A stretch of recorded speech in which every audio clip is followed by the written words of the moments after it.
அதைப்பான். அதுதான் ஒரு பிரியம், அதுதான் ஒரு ஆண்டவர் மேல இருக்கிற ஒரு தாகம். நமக்கு கொடுத்திருக்கிற வரத்தை வைத்து நம்முடைய ஊழியத்திலையும் நம்முடைய ஆவிக்குரிய வாழ்க்கையில் நம்ம வளரும் பொழுது கர்த்தர் இன்னும் வரங்களை உங்களுக்கு கொடுப்பாரு.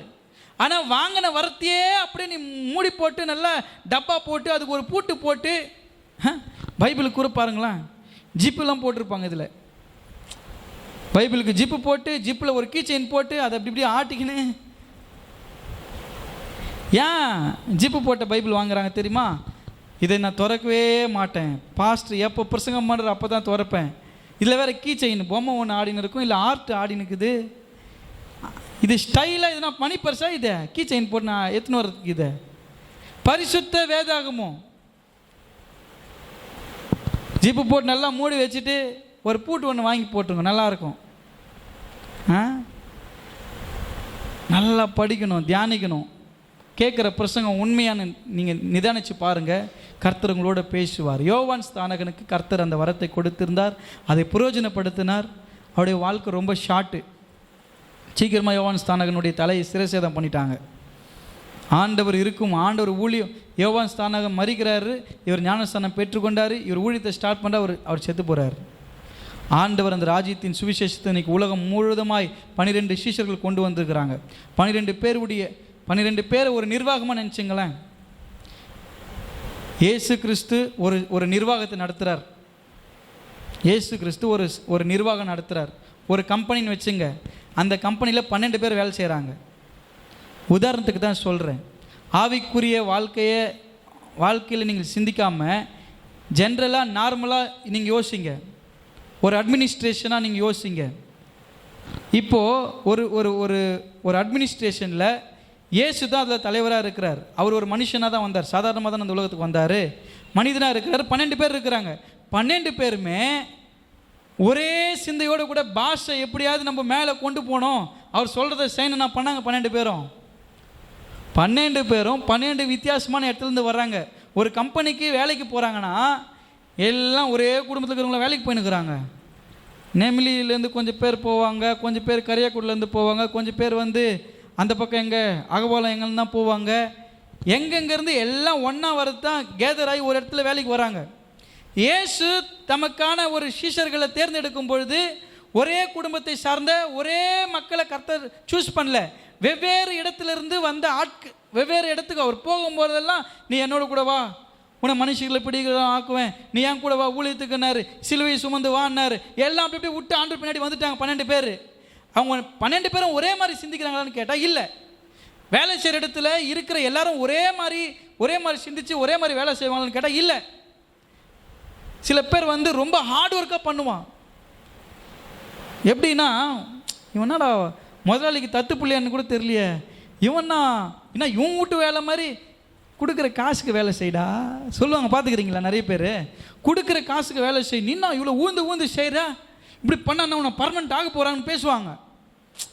நீங்கள் என்னன்னா, உங்களுக்கு கொடுக்கப்பட்ட வேலை நான் உண்மையாக இருக்கிறேன், அவ்வளோதான்.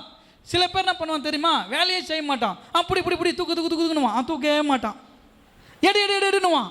அங்கே அவன் 10 முறை ஓடுற மாதிரி இருக்கும், என்ன பிஸியாகிறாருன்னு. சும்மா ஓடி போய்ட்டு அங்கே நிற்கிறது, அங்கேருந்து ஓடிட்டு வந்து இங்கே நிற்கிறது. என்னப்பா காலையிலேருந்து என்னப்பா பண்ண, இங்கே போயிட்டு வந்து நிந்திய, இல்லை எதோ எங்கேயோ வச்சுட்டு தேடி நிற்கிறேன், காலையிலேருந்து தேடி முடிச்சுட்டு வேலை முடிஞ்சிச்சு சைன் பண்ணிட்டு போயிடுவான். இப்போது இயேசு கூட 12 பேர் இருந்தாங்கல்ல, 12 பேருமே அவருடைய சித்தத்தை மாத்திரம் உணர்ந்து செய்கிறாங்களான்னு கேட்டிங்கன்னா இல்லை. பகுத்தறிவுகிற ஆவியினுடைய வரத்தை அவர்கள் பெற்றிருந்தாங்கன்னா அவங்க எல்லாம் ஒரே சிந்தையாக அவங்க என்ன பண்ணியிருப்பாங்க? இயேசு கூட சேர்ந்து ஊழியம் பண்ணியிருப்பாங்க. நீங்கள் நல்லா வேதத்தை வாசிச்சிங்கன்னா, யாரெல்லாம் மத்தேயு, மார்க், லூக்கா, யோவான் நல்லா வாசிக்கிறீங்க? நல்லா வாசிச்சிருக்கிறீங்க. ஓகே, நான் உங்ககிட்ட கேட்குறேன் கேள்வி. நல்லா வாசிச்சிருக்கிறீங்களே, எங்கேயாவது இயேசு சொன்னதுக்கு மறு பேச்சு பேசாமல் சீசருங்க ஆமாம் ஆண்டவரேன்னு சொல்லிக்கிறாங்களான்னு சொல்லுங்கள். இது ஏன் ஆண்டவரே பண்ணுறீங்க, இங்கே ஏன் போகிறோம், இதை ஏன் செய்கிறோம்? இப்போது நம்மக்கிட்ட கேள்வி கேட்டாவே நிறைய பேருக்கு ஐயோ டென்ஷன் ஆக்குறானே, எத்தனை இவ்வளோ கேள்வி கேட்டுனுக்கிறான் இவன். நம்மளுக்கிட்ட கேள்வி கேட்கறதே பிடிக்காது நிறைய பேருக்கு. இப்போ இயேசுக்கிட்ட பல கேள்விகள். ஏன் பண்ணுறோம், எதுக்கு அங்கே போகிறோம், இதை ஏன் அப்படி பண்ணுறோம், இதை ஏன் அப்படி செஞ்சுங்க, அவன் சொல்கிறான், ஆண்டவர் எத்தனை விலங்கு கொடுக்குறாரு. டேய் கத்தி எடுத்தா கத்தி தாண்டா சாவான், கத்தி எடுக்காதரா. எத்தனை விளக்கம், இது ராயனுடையதா, இது அதனுடையதா, இது எப்படி கட்டலாம், இது எப்படி இடிக்கலாம், நம்ம எப்படி ஓய்வு நாள் இதை அறுத்து சாப்பிடலாம், எல்லாம் கேள்விதான். ஏன் சொல்லுங்க, அவங்களுக்குள்ள பகுத்தறிவுகிற ஆவியின் வரம் இல்லை. இப்போ ஏசப்பாக்கு நல்லா தெரியுமா தெரியாதா, இந்த 12 பேரில் தான் என்னை காட்டி கொடுக்குற ஒருத்தன் இருக்கிறான், இந்த 12 பேரில் தான் என்னை மறுதளிக்கிற ஒருத்தன் இருக்கிறான். ஏன்னா இயேசுக்குள்ளாக பகுத்தறிவுகிற ஆவியின் வரம் இருந்தது.